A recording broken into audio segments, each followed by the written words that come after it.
Good morning. Welcome to Visionary Aging. I'm Mary Winters, a gerontologist, the owner of About Senior Solutions. And it's a really rainy day today. I know a lot of people are kind of hunkering down. In California, we have flood warnings right now. And so I hope you are safe and you grab your tea or your coffee and you join us, or if you're blow drying your hair, that you're nearby so you can hear what we have to share with you today. I put this program together because I really want to make sure that everyone has support tools and resources, and we plan things like weddings and retirements. Maybe we don't plan them very well sometimes, and I want you to get the best information for your retirement, for the way you want to live as you age. So we have fabulous guests and support. We have fabulous segment hosts on with us. Today we have Steve McCullough, and he has a great caregiver question. We have a few people that are having 100th birthdays, but I'll share one with you. And we also have our Melinda Hughes on, and we're going to talk a little bit about stress and what we can do to kind of bust some of those issues around stress and really help to improve our lifestyle and the way we feel. So first, let's go ahead and I'm going to introduce Steve McCullough. Let's see what our caregiver question is today.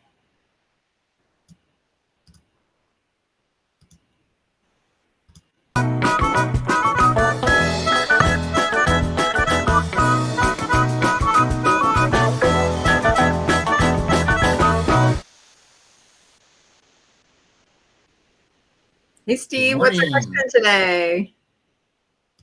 My question today comes from one of our viewers whose mom was in the hospital and then subsequently went to a skilled nursing facility. Okay. And they're bringing her back home. And she would like to know what kind of equipment, what kind of accoutrements might she need for her mom now that she's going to be back home. Okay, well, it depends on kind of what situation she's in. And fortunately, they should have probably given her some equipment before she left, or an order for some equipment to be delivered. So if she has not, I highly suggest she call her doctor and ask for a home health assessment. And that home health agency can come out, and a nurse will come out and assess her. And if she's had some weakness or some issues wrapped around this hospitalization, we don't know what happened to her mom, but perhaps she would qualify under her Medicare to be able to get like a bedside commode if it's too difficult for her to use the bathroom. They also have something called a 3-in-1 chair. So that might be something that you can use and shift in different places and use in the shower and actually sit in the shower while you're taking a shower. They're like bars that you can, kind of like not a bar, but kind of a platform that you can sit on across your shower too, so you can easily get in and out. There is tons of medical equipment. You can go buy a medical equipment store. You can go on to Amazon and see. But first, take advantage of the fact that you may have some opportunity for Medicare to pay for something. Sure. They will pay for, they're starting to kind of slim down a little bit, but they'll pay for a wheelchair, or they'll pay for like a 3-in-1 chair. But the other thing that we can really take advantage of, and Mark is going to be on our program in a few weeks. He runs Convalescent Aid Society. And if you're over in the San Gabriel Valley area, you can go in with your driver's license and just say, I live in the area and I need a hospital bed. I need a wheelchair. I need whatever you need, crutches. And they will loan it to you indefinitely. They'll call and check and just say, are you still using it? And if you are, they're fine with that. But once you're done with it, they ask for you to return it. That said, if you have equipment that's just laying around, or you're clearing a house out and all of a sudden you find these things in the garage, wash them up and bring them over to Convalescent Aid Society. They can really use them for other people. So it's a great way to kind of swap and use equipment if needed. Bedside rails, I don't always recommend those, but sometimes they have them in stock and sometimes they don't, because it's all volunteer and it's all voluntarily led as far as the equipment that they get too, but they sanitize it and get it ready for you. And it's really amazing. Just an amazing service.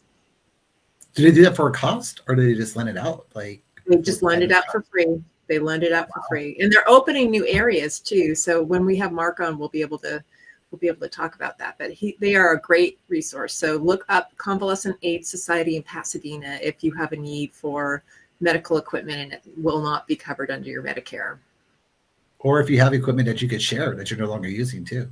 Oh yeah, no, absolutely. And we see things that are for sale in different thrift stores and so forth. Just give it to Convalescent AIDS Society. They put it to use immediately, which is really great. That's great. I know, it is. So we'll see him in a few weeks. So let's look at what day it is today. Do we have let's see, we have, oh, this is a good one, Steve, because you are going to like the fact that you'll have a day in history too. It's National Trading Card Day today. And the pun for the perk is the machine at the coin factory just suddenly stopped working with no explanation. It just doesn't make any sense.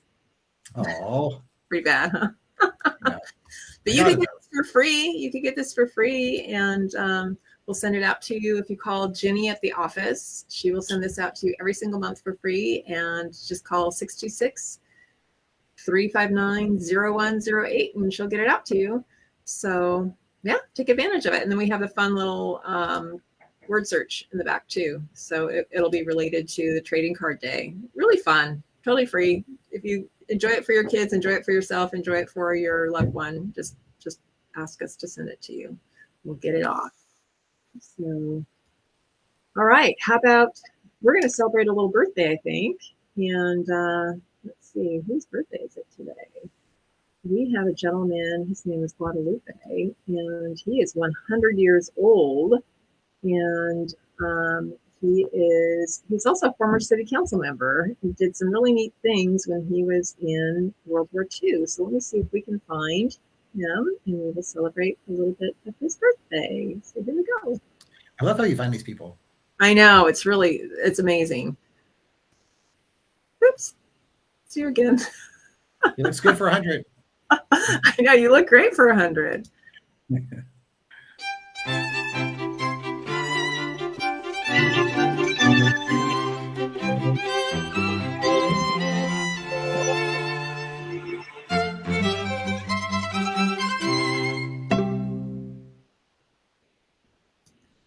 So we have an amazing man. I unfortunately only have this one photo I was able to pull up for him. He received a Purple Heart. Really inspiring individual. His name is Guadalupe. They're called him Lupe Suarez. And he still remembers landing on the beaches of Normandy during World War II. How many of these gentlemen are still living? It's absolutely amazing. He said, I'm so lucky to be alive.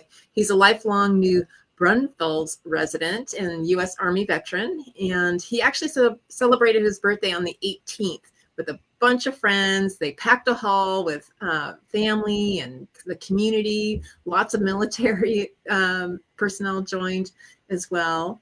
And he was in the VFW. That's where they joined.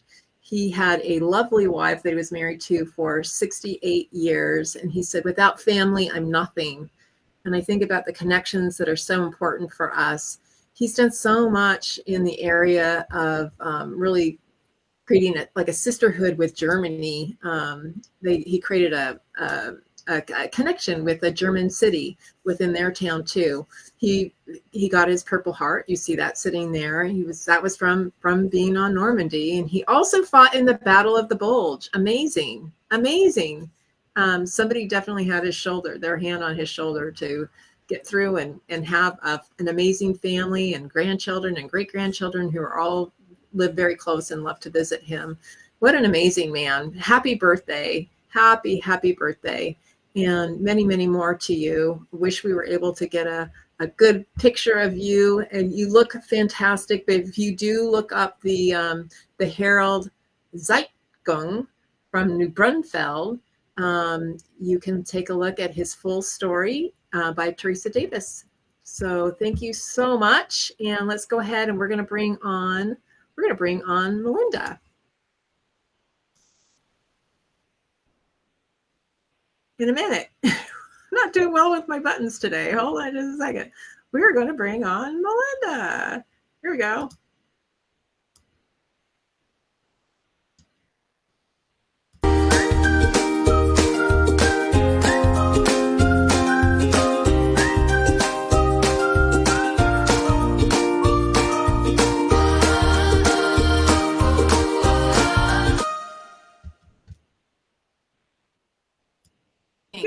morning. How are you?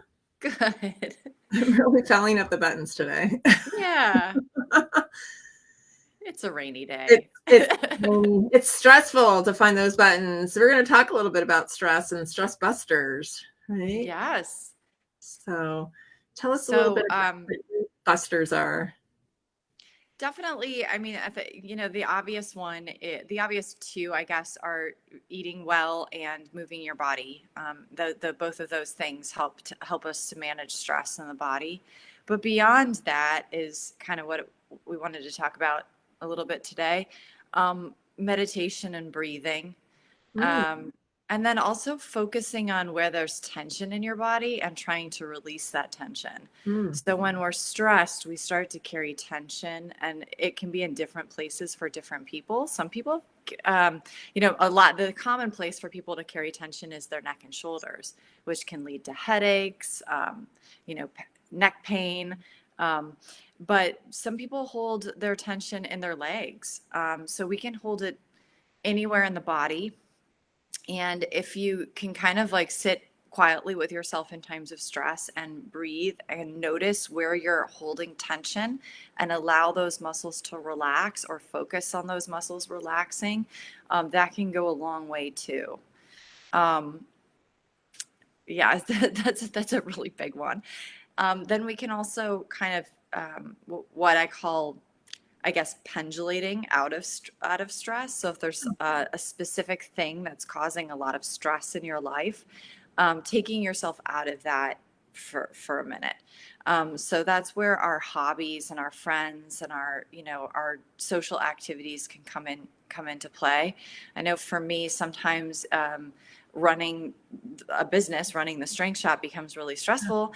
And then I've just recently with my stepdaughter picked up sewing. She wanted to oh, learn how to fun. sew. So I've been taking her to the sewing classes, and it's really relaxing for me and really fun for me to be doing these little projects. So whenever things get really tense, I go to the fabric store or sit down at the machine and just kind of like do something different. Take yourself out of what's causing the stress and give yourself a different activity or something that you enjoy doing. Important. Absolutely. I know I have to really watch my team too, because we have some very stressful situations. It's one thing to really be watching the well-being of an individual and making sure that we're staying on top of that. That can be stressful in and of itself too, making sure that we're not missing anything. But when we have families who are fractioned and fighting and actually quite vile sometimes. Yeah. I have to make sure that I put a protective bubble around my staff and myself so that they're not absorbing a lot of that energy, because we work with some really challenging conservatorship situations and people who are very, very abusive. And so I really appreciate hearing some of the tips that you have and how we'll share that within our own work community. And I don't know if anybody's sewing, but I think it's important to make sure that we are taking care of ourselves for sure. I'm sure somewhere out there sewing is very stressful for someone. Oh yeah, Their my grandma job, made it. but My grandma was a perfectionist at sewing, and so yeah. I don't think that was ever stressful though. It was something that was really fun to do with her. I really enjoyed that activity as a young child or teenager, doing that with her. And my sister actually became a designer because of it.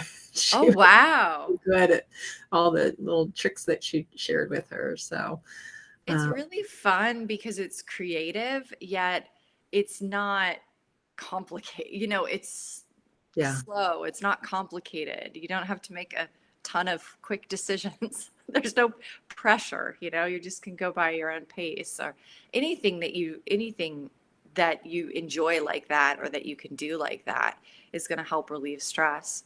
sure. Another big one is spending time with animals. If you, of course, like animals, but Not allergic. they tend to relieve stress in the body. It just regulates the nervous system to be around animals, whether it's a petting zoo. I mean, that's why petting zoos are so popular It's true. We have a Friday night market. We probably won't have it tonight, but in Monrovia, where our office is, we have a little petting zoo. And sometimes, leaving work, it's just really nice to just kind of stand there and look at the kids laughing or, Mm-hmm. enjoying that interaction with an animal that they've never touched before or really seen up close. They have a llama. Lots of fun. Yeah, And that's super fun to see kids like just excited to see something they've not seen before in real life. Like that's always really fun. a first time experience is always Mhm. wonderful to watch when it's enjoyable. How about nature? Yeah, being out in nature, just getting outside and walking around. I mean, not today, maybe. Not this weekend in Southern California, but yeah, being around nature and just taking the time to get out of our heads.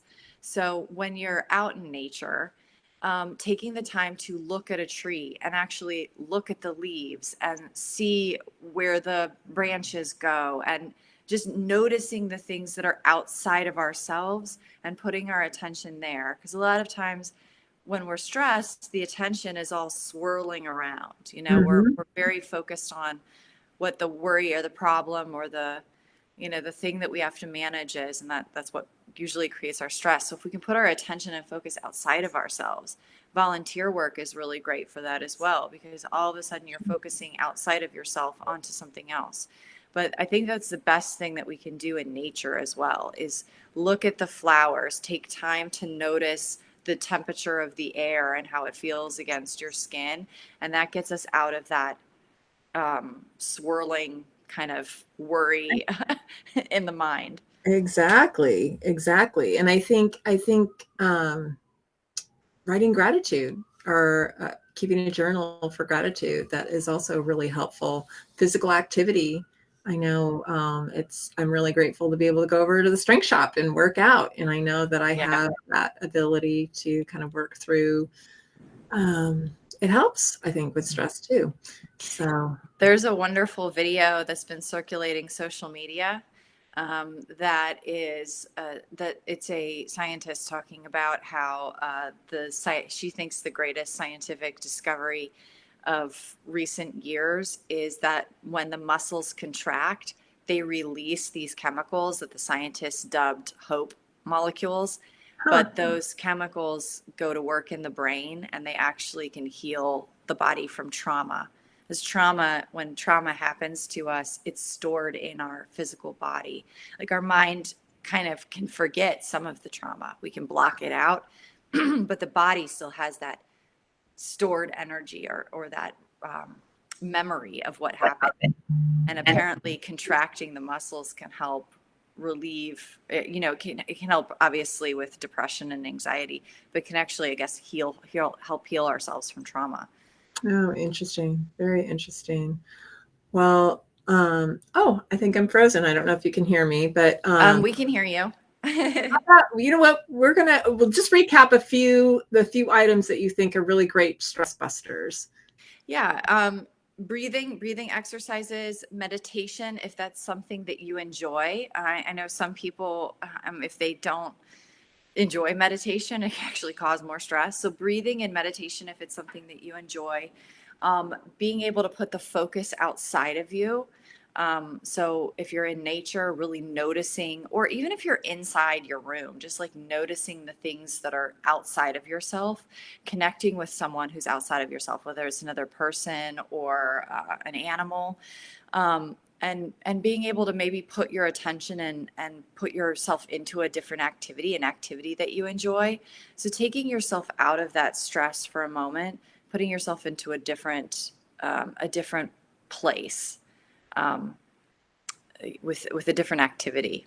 That all sounds great. Where my stomach comes in. Yeah, go ahead. In a little commercial. We actually have a life enhancement program that we started called Shape. And I'm going to do a little quick commercial. Let me see if I can freeze myself in the process. But here we go.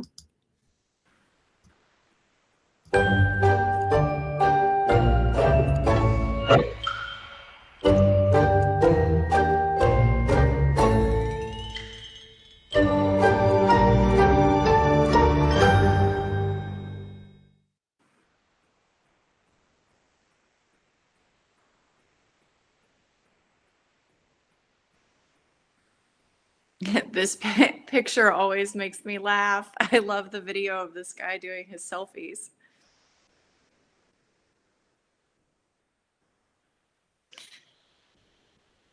I think we may have lost Mary. Am I here? Oh, there you are. There you are. Okay. Well, I'm still frozen, but let's go ahead and we'll have Steve come back on and he can talk about his day in histories in sports. You may be frozen because of the weather. I'm sure it's interrupting a lot of It's technical horrible. situations. I know. So here we go. So what happened That's today? that's a great frozen picture of you, though, Mary. Yeah, it looks good. So just go. Yes. I forgot to put any lipstick on. Okay. So what happened today in sports? The history. We should have a little lead in for this, huh? We should have a lead in. Actually, it's interesting. This is one of my first like childhood sports memories.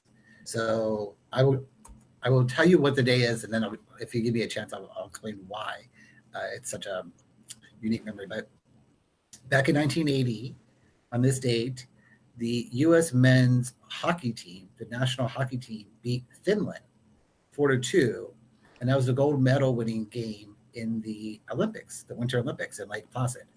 So a lot of people remember that Olympics because that's when the U.S. beat Russia. That was the first game of the tournament. That was not the gold medal winning game. So it wasn't until today in 1980 when they faced Finland, they beat them 4-2. And this is just one of the iconic sports memories, or sports days in American sports history. It's it's us versus Russia. It's the good guys versus the bad guys. And at the time of this game, which wasn't live, sports were not shown live very often back in 1980, and this was one of those games that was not live. But I remember watching it in our kitchen. We had this little, probably 4-inch black and white TV set. Oh yeah. And they would have that on during dinner sometimes. And I remember watching that game, and it was just this. I don't know, that it was one of those moments where America came together as a country and got behind these kids. And they were kids. They were 19, 20-year-old kids for the most part, and defeated these men that the European teams were fielding for this Olympic tournament. So yeah, this was the day when the U.S. men actually won the gold medal in 1980. Amazing. That's great. And just like Mr. Suarez, who we celebrated his 100th birthday today, here he is jumping out into these ships. He was in the Battle of the Bulge and in Normandy. Incredible. And these guys are these young people, and we just put people in such really challenging scenarios. And I think sometimes what doesn't break you makes you, in a way. And so here we have this fantastic team, and I'm sure many of these young men became very successful at whatever they focused on throughout their life. It'd be interesting to get a little summary on how they've evolved over time since the Olympics. Right. So, anyway, thank you so much for that. And how about any quick things on what's going on for the weekend? Go, Stay Melinda. high. Inside. All right. You all stay safe, and thank you so much for being on. We have. We know next week if we see Melinda with a bunch of like new sewing items, mittens, or whatever, that she's had a stressful weekend. Look, I made Yeah, right. Look, I made mittens. Look, I made. Brand new tote bags and pajama pants. Sounds good. Right. Sounds good to me. Nice little stitch there. All right, everyone. Have a great Great information. Thank you for sharing. Absolutely. Thank you. Thank you, Melinda. And go to the strength shop, caller. What's your phone number there? 626-999-4850. Awesome. You'll love it. All You'll right. love it for sure. Great weekend. Have a good weekend. Mhm.